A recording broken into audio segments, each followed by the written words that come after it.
Magandang araw, grade 10.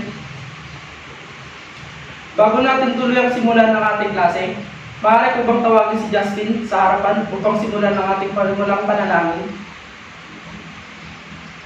Maraming salamat, Justin. Bago kayo magsiupo, pakipulot muna ang inyong mga basura at pakiayos na rin ang inyong mga upuan. President, may lumiban ba ngayon sa ating klase? Mahusay. Bago tayo tumungo sa ating bagong talakayin ngayong araw, meron ba kayo naalala patungkol sa ating tinalakay kahapon? Kayla, may naalala ka ba patungkol sa ating tinalakay kahapon? Mahusay. Patungkol ito sa unemployment. At ano nga ba ang unemployment, Tintin? Tama. Ang unemployment ay isang sitwasyon ng isang tao kung saan hindi ito nagkakaroon ng trabaho. At mayroon pa ba kayong ibang ideya kung ano ang unemployment? Sherry. Tama. Patungkol ito sa isang tao na hindi nagkakaroon ng isang trabaho kahit siya pa ay mayroong sapat na kakayanan patungkol sa kanyang papasukan trabaho. Iginagagalak ko na meron kayo natutunan kahapon patungkol sa ating tinalakay na unemployment. Ngayon naman, bago tayo tumako sa ating bagong talakayin, may hinanda akong laro na tinawag, may hinanda ako na ating gagawin na tinawag kong ipaliwanag mo ako. Hahatiin ko kayo sa 3 grupo at ito ang unang grupo, pangalawa at ang pangatlo. Ito ang panuto ng ating gagawin. Pakibasa. Then, ito ang ating gagawin. Kailangan nyo ipaliwanag ng unang grupo ang politiko, sosyo-kultural at pang-ekonomiya.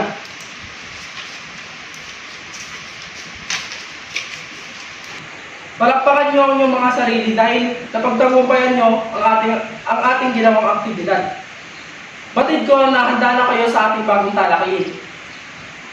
Mayroon bang may ideya sa inyo kung anong ating bagong talakayin ngayong araw? Tintin. Tama. Ang ating bagong talakayin ngayong araw ay patungkol sa globalisasyon. Ano nga ba ang globalisasyon? Jabril, pakibasa. Maraming salamat, Jabril. Ang globalisasyon ay ang pagpapabilis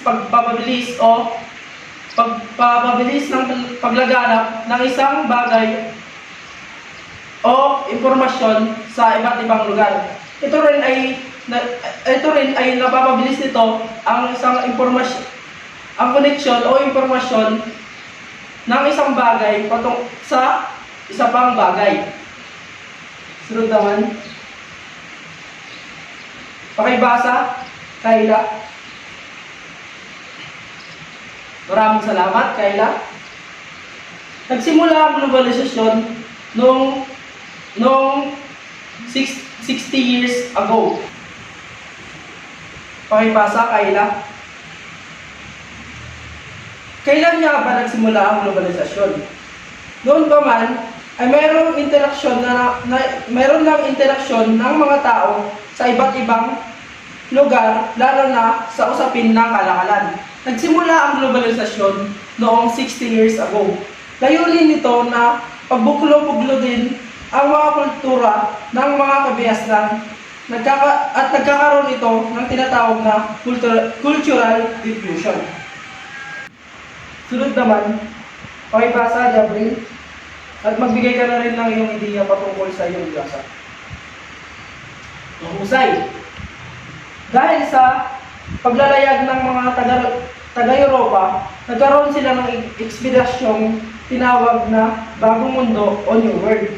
Tinawid nito ang mga karagatan upang mapalawak ang pakikipagkalakalan na tinawag na Columbian Exchange.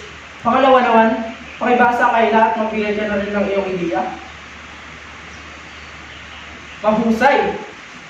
Sabi dito, ang patakarang merkantilismo ay pinatupad ng mga taga-Europa upang pakinabangan ito para gamitin sa mga kalakalan. Pangatlo naman, makibasa Tintin at magbigay ka rin ng iyong ideya. Sabi naman dito, maraming salamat. Sabi naman dito, ang sistemang domestic o cottage industry ay napalitan ng sistemang pabrika. So, sabi dito, pinalitan ang domestic o cottage industry ng pabrikang production para mapabilis ang kalakalan. Pangapat, makibasa sharing. Maraming salamat. Ang sumunod naman ay unti-unti nitong napalaki ang kalakalan dahil sa teknolohiya. Dahil na rin ito sa TNC o Transnational Corporation. Nakakasunod ba grade 10? Mahusay. Ako'y nagagalak dahil nakakasunod kayo sa ating talakay ngayong araw. Ngayon naman, dumako naman tayo sa mga salik na nakaka-apekto sa ating globalisasyon. Una, ang politika. Pakibasa, Cheryl, at magbigay ka na rin ng iyong ideya. Maraming salamat. Sa politika, dahil sa politika, nagkakaroon ng pandaigdigang pakikipag-ugnayan ang mga pamahalaan sa iba't ibang bansa. Gaya, mayroong organisasyon na tinatawag na ASEAN na nagbibigay ng koneksyon ng isa't isa sa iba pang bansa. Ang ASEAN ay ang Association of Southeast Asian Nation na kabilang ang Pilipinas. Dahil din dito, mas napapatibay ang WTO o World Trade Organization, International Monetary Fund, and World Bank. Mas napapataas nito ang kalakalan dahil nagkakaroon sila ng koneksyon sa isa't isa. Ngayon din nito, napataasin ang globalisasyon at nababawasan nito ang kapangyarihan ng ating pamahalaan. Sunod naman, ang pang-ekonomiya. KR, pakibasa. Maraming salamat. Ang pang-ekonomiya naman ay ang aspekto ito ay kaugnay sa paglawak ng pandaigdigang kalakalan. Kabilang ang Pilipinas sa naghubog na kaayusan ng bansa, lalo na sa pagtatapos ng mga digmaang pangdaigdig. So sinabi din dito, dahil sa ekonomiya, dahil sa globalisasyon, mas napapataas ng isang bansa ang kanilang ekonomiya dahil sa mayroon itong connection sa iba't ibang bansa. Sunod naman, at ang panghuli ay ang socio-cultural. Okay, basa? John Carl. So yun, sa socio-cultural naman, ang pagkakalapit at pagkakapag-ugnayan ng mga tao sa mundo ay nakikita sa pamumuhay ng mga tao.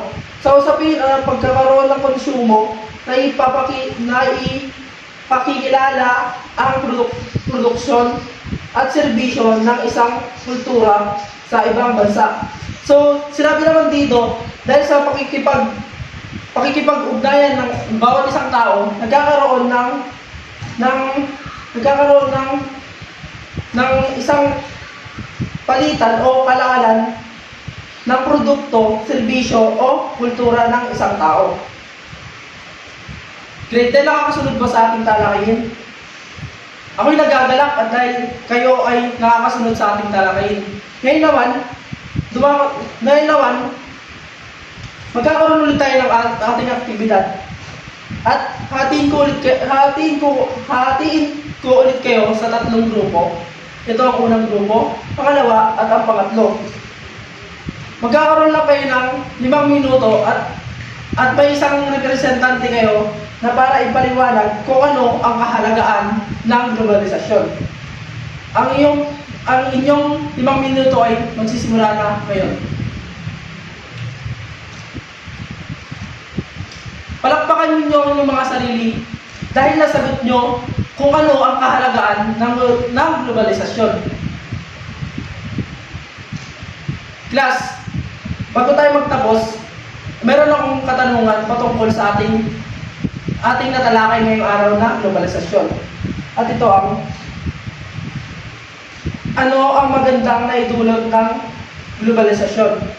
May ideya ba kayo patungkol sa kung ano ang magandang naidulot ng globalisasyon sa atin? Justin, yes. Ano sa tingin mo ang magandang naidulot ng globalisasyon? Mahusay. Ang magandang naidulot ng globalisasyon sa atin ay mas nagkaroon ng koneksyon ang iba't ibang bansa sa iba pang bansa. At meron pa ba kayong ideya about dito? Yes, Tintin? Mahusay.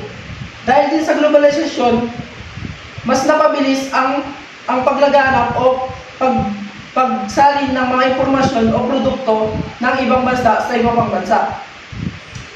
Pangalawa naman, kailan nagsimula ang globalisasyon? Kailan? Mahusay. Nagsimula ang globalisasyon noong 60,000 years ago. Sunod naman, bago tayo magtapos, mayroon akong hinandang pagsusulit sa inyo. Sasagutan nyo lang itong hinanda akong katanungan na ipaliwanag ang globalisasyon base sa inyong kaalaman. Meron lamang kayong 10 minuto para sagutan ang tanong na ito. Ang inyong 10 minuto ay magsisimula ngayon na. Pakipasa sa harapan ang inyong mga papel.